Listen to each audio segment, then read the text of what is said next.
असं आहे की लोकसभेच्या निवडणुका आहेत, त्या निवडणुकीच्या दृष्टीने एकूण निवडणुकीची स्ट्रॅटेजी काय असेल, एकूण त्याचा टाइम टेबल काय असेल, आम्ही सगळ्यांनी काय करायचं आहे, अशा सगळ्या गोष्टींच्या संदर्भात प्रत्येक राज्याच्या कोर कमिटीशी केंद्रीय नेतृत्व चर्चा करते आहे।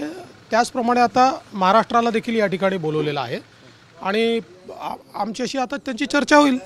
यादीकडे सर लक्ष आहे महाराष्ट्राच्या। पहिली यादी आली होती त्यावेळेला राज्यातले जवळपास 190 नावं देशभरातली। नाही, असं आहे की आपण पहिल्या यादीच्या वेळेस बघितलं असेल, जिथे अलायन्सेस आहेत त्या ठिकाणची नावं पहिल्या यादीत आली नाहीत, कारण अलायन्सेसमध्ये जे पक्षसोबत अलायन्समध्ये असतात त्यांच्यासोबत चर्चा करून करायचं असतं। पहिल्या यादीमध्ये जिथे फक्त भाजप लढतो असे स्टेट्स त्या ठिकाणी आलेले आहेत। आता अलायन्सेसवाले स्टेट येतील, तुम्ही काळजी करू नका, तुम्हाला योग्य वेळी सगळी माहिती मिळेल, योग्य वेळी सगळ्या प्रकारचे जे काही निर्णय आमचे होतील ते तुमच्यापर्यंत आम्ही पोहोचूच। आणि खूप चर्चा महाराष्ट्रातील तुमचे जे मित्रपक्ष त्यांना एक डिजिट उमेदवार मिळणार, हे खरं म्हणजे ही पतंगबाजी आहे।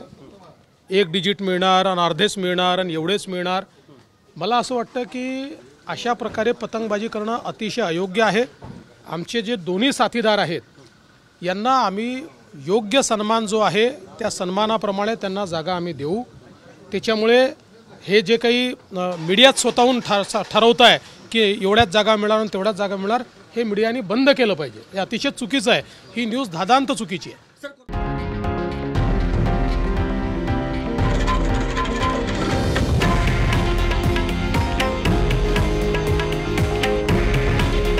हे आहे देशातील नंबर 1 न्यूज नेटवर्क आणि आपण पाहत आहात TV9 मराठी।